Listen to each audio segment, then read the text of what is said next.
بسم اللہ الرحمن الرحیم۔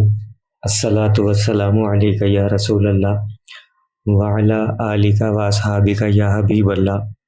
لاکھوں کروڑوں درود محمد اور آل محمد پر کہ جن کے صدقے اور وسیلے سے اللہ پاک نے ہم پر اپنی بے پناہ عنایات جاری رکھی ہوئی ہیں۔ معزز سامعین کرام، السلام علیکم۔ شیخ الاسلام حضرت فرید الدین گنج شکر رحمۃ اللہ علیہ درود شریف کے فضائل بیان فرما رہے تھے کہ اچانک 5 درویش حاضر ہوئے اور سلام عرض کیا۔ آپ نے فرمایا بیٹھ جاؤ۔ وہ بیٹھ گئے اور عرض کیا کہ ہم مسافر ہیں اور خانہ کعبہ کی زیارت کے لیے جا رہے ہیں، لیکن خرچہ پاس نہیں ہے، لہٰذا مہربانی فرمائیے۔ یہ سن کر حضرت خواجہ رحمۃ اللہ علیہ نے مراقبہ کیا اور پھر سر اٹھا کر کھجور کی کچھ گٹھلیاں لی اور کچھ پڑھ کر ان پر پھونکا اور ان درویشوں کو دے دی۔ وہ حیران ہو گئے کہ ہم ان گٹھلیوں کا کیا کریں گے۔ شیخ الاسلام نے فرمایا حیران کیوں ہوتے ہو، ان کو دیکھو تو صحیح۔ جب دوبارہ دیکھا گیا تو وہ سونے کے دینار تھے۔ آخر شیخ بدر الدین اسحاق رحمۃ اللہ علیہ سے معلوم ہوا کہ حضرت خواجہ رحمۃ اللہ علیہ نے درود شریف پڑھ کر ان گٹھلیوں پر پھونکا تھا، جس کی برکت سے وہ دینار بن گئے تھے۔ میرے عزیزو، پچھلی 2 اقساط میں ہم نے روضہ رسول صلی اللہ علیہ وآلہ وسلم کے اندرونی مناظر پر گفتگو کی تھی، جو کہ علامہ سمہودی رحمۃ اللہ علیہ نے بیان کی تھی۔ مزید فرماتے ہیں کہ اس کا فرش بالکل برابر تھا، یعنی جب وہ روضہ رسول صلی اللہ علیہ وآلہ وسلم کے اندر داخل ہوئے تو دیکھا کہ فرش بالکل برابر تھا۔ اس کی مٹی ہاتھ میں لی تو اس میں نمی تھی اور وہ کنکریاں تھیں۔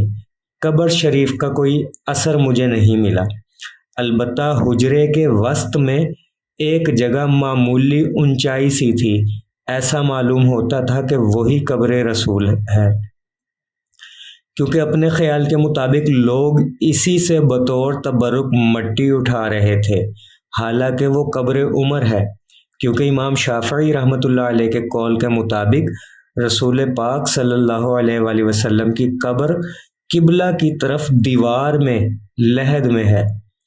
جن لوگوں نے یہ کہا کہ رسول صلی اللہ علیہ وآلہ وسلم قبر میں داخل کیے گئے، ان کا رد کرتے ہوئے امام شافعی کا قول نقل ہے کہ یہ بالکل غلط ہے۔ رسول پاک صلی اللہ علیہ وآلہ وسلم قبر میں داخل کیے گئے کیونکہ ان کی قبر دیوار سے قریب لحد میں ہے۔ پھر سوال یہ پیدا ہوتا ہے کہ کیسے آپ کے جنازے کو قبر کے کنارے رکھا گیا؟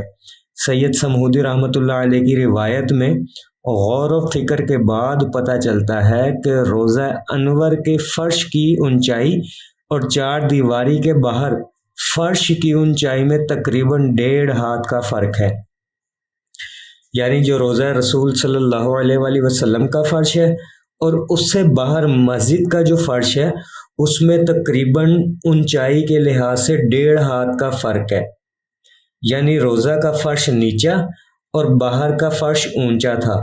اور یہ بھی گزر چکا کہ روضہ اور مسجد کے درمیان خالی جگہ کا فرش مسجد کے فرش سے تقریباً 1 ہاتھ اور سلس نیچا تھا۔ اس حساب سے مسجد کے فرش اور روضہ انور کے فرش میں تقریباً 3 ہاتھ کا فرق ہوا، یعنی روضہ کا فرش 3 ہاتھ نیچے تھا۔ سامنے والی دیوار جو جہت مشرق میں تھی اس کو منہدم کر کے زمین سے ملا دیا۔ اس طرح مغربی طرف جو جہت شامی سے ملتا ہے، اس کی دیوار کا بھی کچھ حصہ منہدم کر کے زمین سے ملا دیا۔ ایسا اس لیے کیا گیا تاکہ قبہ کی اچھی مرمت ہو سکے۔ اب حجرہ کے ستون میں سے قبلہ اور مغرب کی دیوار کے علاوہ کوئی ستون باقی نہ تھا۔ اس کے بعد باقی ان 2 دیواروں کے اوپر سے بھی 5-5 ہاتھ منہدم کر دیا اور حجرہ کی اصل عمارت باقی رہی۔ آگے کی دیوار منہدم کرتے وقت اوپر ایک پرنالہ ملا جس کا بعض حصہ جلا ہوا تھا، کیونکہ وہ سروں کی لکڑی کا تھا اور اس میں ابھی بھی خوشبو باقی تھی۔ اس کی نالی تقریباً 4-5 انگلی برابر تھی، گویا یہی قدیم حجرہ شریف کا پرنالہ تھا۔ اس باقی ماندہ پرنالہ کو درست کر کے 17 کے درمیان چھت میں پھر سے لگا دیا گیا۔ حجرہ شریف کی جب جدید تعمیر ہو رہی تھی تو مجھے یہ شوق تھا کہ صحیح و سالم سامان بجائے ہٹانے کے اسی میں دوبارہ لگا دیا جائے۔ تعمیر کے متولی سے میں نے اس کا ذکر کیا تو انہوں نے بتایا کہ وہ سب باقی ماندہ سامان اگلی دیوار شامی کی تعمیر میں استعمال ہو جائیں گے۔ حجرہ کی تعمیر جدید شروع کرتے وقت ان میں اتفاق رائے ہوا کہ وہ ستون جو شک ہو گیا ہے اس کو حجرہ کی شامی دیوار کے پیچھے لگایا جائے، اس لیے دیوار کی چوڑائی میں 6 کونا شکل کی زیادتی کرنی پڑی۔ حجرہ کی تعمیر جدید 17 شعبان کو ہوئی۔ اسی دیوار سے شروعات بھی ہوئی اور اسی کو مغربی دیوار تک پہنچایا۔ اس میں وہی سارے پتھر استعمال ہوئے جو حجرہ کی قدیم تعمیر سے باہر ہوئے تھے۔ پھر قبہ کی پختگی کے لیے قدم اٹھایا گیا تو اس کی جگہ تبدیل کر کے اس کو حجرہ کے بیچ میں کرنا مقصود ہوا، اور یہ کسی طرح ممکن نہ تھا، لہٰذا انہوں نے حجرہ شریف کے تہائی حصہ تک ایک طاق بنایا، یعنی ایک محراب بنایا جو پاؤں شریف یعنی پائے اقدس سے مشرقی جانب ملے، اور جہت شام کی باہر کی دیوار کو حجرہ کی داخلی دیوار سے ملا دیا، اور درمیان میں جو بچ رہا اس کو طاق کی دیوار کے اندر کر دیا۔ نیز سامنے کی داخلی اور خارجی دیواروں کے درمیان جو جگہ بچی اس کو بھر دیا، یہاں تک کہ اب اندرونی عمارت میں اس جہت شامی میں 6 کونی کشادگی کی خالی جگہ نہ بچی۔ مذکورہ قبہ کی بلندی بھی ظاہری دیوار مشرق اور اس کے درمیان والی تھی، اور اس قبہ مذکورہ کو حجرہ شریف کے بقیہ حصہ دیوار مغرب جو سر اقدس کی طرف تھا اسی کو پر کر دیا گیا۔ اس قبہ کی تعمیر اینٹوں کے بجائے تراشے ہوئے پتھروں سے ہوئی جن کے رنگ کالے و سفید تھے۔ اس قبہ کے اندرونی خالی جگہ کی بلندی 12 ہاتھ تھی۔ زمین سے طاق کی آخری اونچائی جس پر قبہ تعمیر ہوا تقریباً 8-10 ہاتھ تھی۔ مشرقی دیوار قبہ جو طاق سے ملی تھی اس کی لمبائی تقریباً 2.5 ہاتھ تھی۔ دیوار قبہ کے درمیان اور حجرہ کی ظاہری دیوار جہت مشرق میں یعنی طاق کی چھت ویسے ہی دونوں دیواروں میں ضم کر دی گئی۔ طاق کی چھت کی وسعت لمبائی میں 7 ہاتھ تھی اور چوڑائی مختلف تھی، اس طور پر جدھر قبہ سے ملتی تھی ادھر 2.5 ہاتھ اور جدھر شامی جہت سے ملتی تھی ادھر 3 ہاتھ تھی۔ یہ سارا تعمیری کام جمعہ 7 شوال کو اسی سال پائے تکمیل کو پہنچا۔ ابن جبیر نے اس جگہ کو حجرہ شریف میں شمار کیا اور کہا کہ اس پر پردہ لٹکا ہوتا تھا اور کہا جاتا تھا کہ یہ جبرائیل امین کے اترنے کی جگہ ہے۔ جبکہ غزوہ بنی قریظہ کے وقت گھوڑے پر سوار آئے اور مسجد نبوی شریف کے دروازے پر ٹھہرے، جنازے رکھنے کی جگہ۔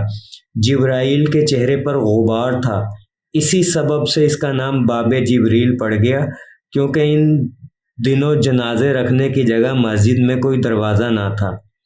ان کے علاوہ اگر کوئی اور اندر جانے کی سعادت حاصل کر سکا ہوگا تو وہ معمار یا مرمت کرنے والا ہوگا جنہوں نے حجرہ مطہرہ کی مرمت کی تھی۔ جب دوسری بار مسجد نبوی میں 886 ہجری میں آگ بھڑکی تھی اور حجرہ مبارک کی چھت اور گنبد کو شدید نقصان پہنچا تو سمہودی رحمۃ اللہ علیہ اور چند دیگر افراد 3-4 دن تک اندر جاتے رہے تھے تاکہ مرمت اور تعمیر نو کا کام ہو سکے۔ علامہ صاحب نے اس واقعے کو بھی بڑی تفصیل سے لکھا ہے کہ 5 گوشہ عمارت کے باہر اور موجود سطح زمین پر واقع حجرہ شریف کے اندر تو کئی نیک بخت اصحاب اندر جا چکے ہیں۔ ایک ایسی ہی صاحب تصنیف شخصیت مشہور ترکی سیاح جناب اولیاء شلبی رحمۃ اللہ علیہ کی ہے، جنہوں نے کچھ وقت اوپر والے حصے میں گزارا اور پھر اسے قائرین کے لیے اپنے سیاحت نامہ میں قلم بند کیا۔ ان کا تعلق چونکہ ترکی مشاہیر میں ہوتا تھا، اس لیے بوقت حاضری ان کے ساتھ ترکی نائب اور شیخ الحرم جن کا نام حسین پاشا تھا اور چند دیگر لوگ جن میں خدام روضہ رسول مقبول بھی گئے، وہ بیان کرتے ہیں کہ شرقی جانب سے دروازہ حجرہ سید فاطمہ الزہرا رضی اللہ عنہا سے اندر داخل ہوئے۔ اپنی وجدانی اور روحانی کیفیتوں کا ذکر کرنے کے بعد وہ لکھتے ہیں، انہوں نے اور شیخ الحرم نے وہاں جاروب کشی کی اور حجرہ مطہرہ کو صاف کیا۔ لکھتے ہیں کہ جب وہ داخل ہوئے تو سید الکونین ختم الرسل مولائے کل کی قبر اطہر ان کے سامنے تھی، جس پر کعبۃ المشرفہ کے غلاف سے بنا سبز رنگ کا پردہ پڑا تھا۔ حجرہ شریفہ میں جا بجا بیش بہا قیمتی ہیرے، موتی اور سونے کے بنے شمعدان تھے، جنہیں مختلف سلاطین اور امراء نے مختلف اوقات میں حجرہ مطہرہ کی نظر کیا تھا۔ ان کی قدر و قیمت کا اندازہ لگانا بھی ظن و تخمین کے بس کی بات نہیں تھی۔ شیخین کرامین سیدنا ابوبکر صدیق رضی اللہ تعالی عنہ اور سیدنا عمر فاروق رضی اللہ تعالی عنہ کی قبور مطہرہ پر بھی بیش قیمتی چادریں تھیں۔